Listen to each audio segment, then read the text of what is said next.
To begin this devar, I'd like to share a poem from the scene of the binding of Isaac and focus on the ram's horn, our shofar calling. God has told Abraham to sacrifice his beloved son, and Abraham follows God's instructions. He brings Isaac up a mountain, Mount Moriah, and Abraham binds Isaac to the altar. Just before Abraham strikes and kills his son, an angel tells him that a ram caught in the thicket should be sacrificed instead. This poem is by one of my teachers, Rabbi Sharon Cohen Anisfeld, and it's called On Being Caught in the Thicket. The ram's horn is silent at first, as is the ram, caught in the thicket, waiting for Abraham to lift his head and see. It appears at the last minute, out of nowhere, when it's almost too late. Of course, it was there all along, since twilight on the eve of the first Shabbat, we are told. It was there before darkness fell. We barely knew what darkness was then. It was there all along, waiting for us to open our eyes, waiting for us to see another way.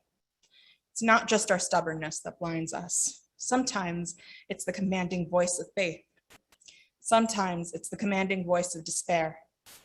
And sometimes it's the thicket itself, the thorny, tangled overgrowth of our lives.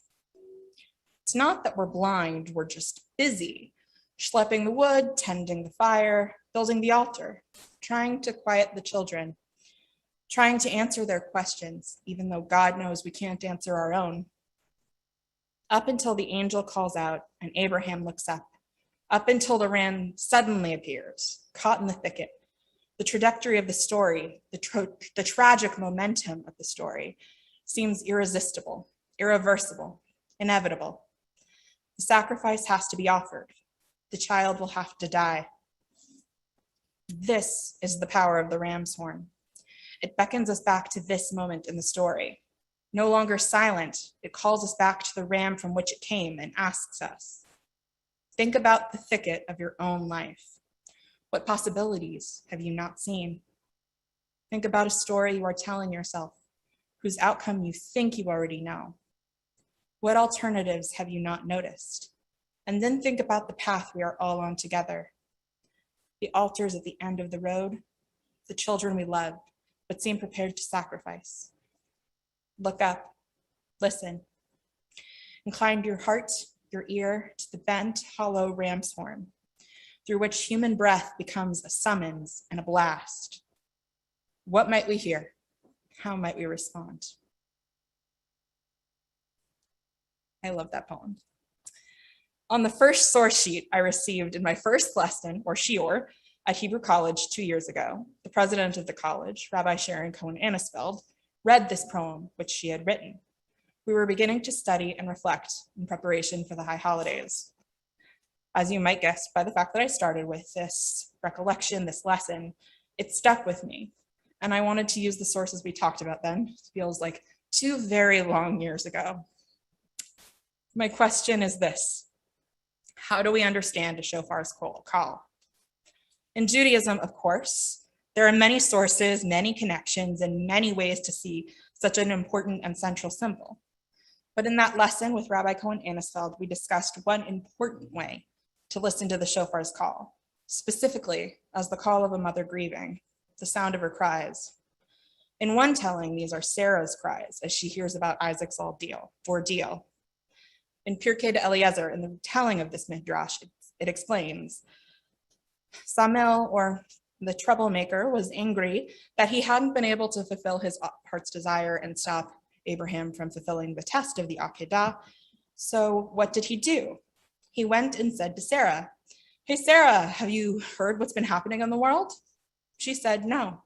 He said, "Your old man, your old husband, has taken the young boy, Isaac, and offered him up as a sacrifice. And the boy was crying and sobbing because he couldn't be saved."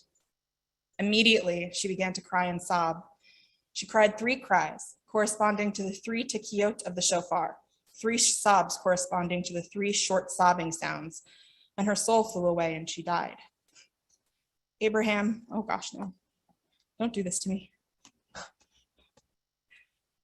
Abraham came back to see Abraham came to mourn Sarah and to cry for her, but from where did he come? From Mount Moriah.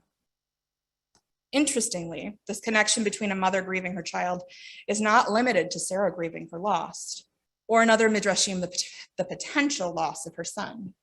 In Talmud, the tractate discussing Rosh HaShanah, describing how we measure the length of a shofar's call, the Gemara compares a teruah call to the cries of the mother of Sisera, an enemy of the Jewish people.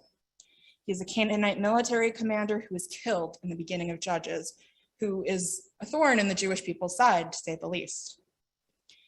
All the same, Sisera's mother waits at her window for news of her son, a soldier and a commander, and sobs as she learns of his death. What do I take from this? There is unity in the experience of grief. In the beautiful book on sorrow and grief in the world, The Wild Edge of Sorrow, Francis Weller writes, "The one emotion that has touched everyone is grief. More than that, as I hear the shofar's call, I'm called to reflect on grief, my own and the grief I may have caused. This year, I am caught in the thicket, specifically in the thicket of grief. In the shofar, I hear a mother weeping, and I think of my own mother who died in July and the tears I've wept for her. This year, I'm caught in the thicket of grief. I'm grieving the deaths of those in our country, the distance I must take, the masks I must wear. I'm grieving for this pandemic and for the horror I see in our nation and our world."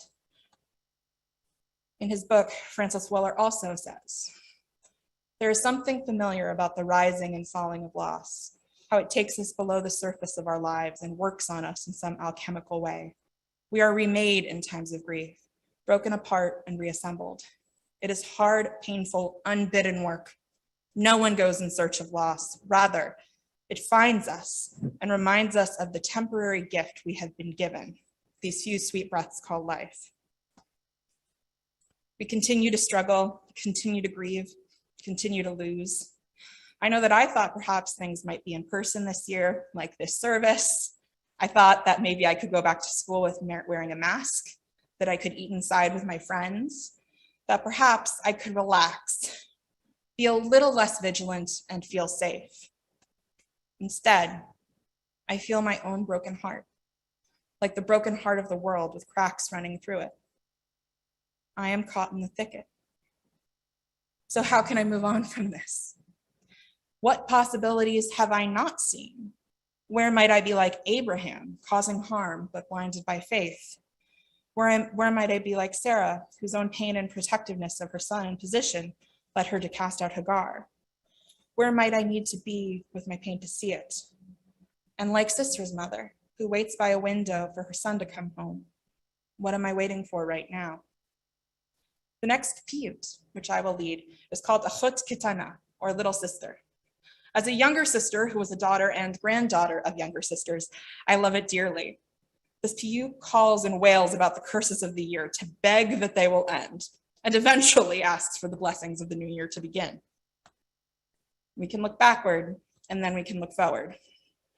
We can honor our grief, remember it, and know that grief comes from our deep love of each other and of the world. Or, as Terry Tempest Williams says, grief dares us to love once more. Whether that is loving life amidst the chaos, loving ourselves amidst our struggle, or loving each other despite loss, I hope we all choose love and choose life again for this new year.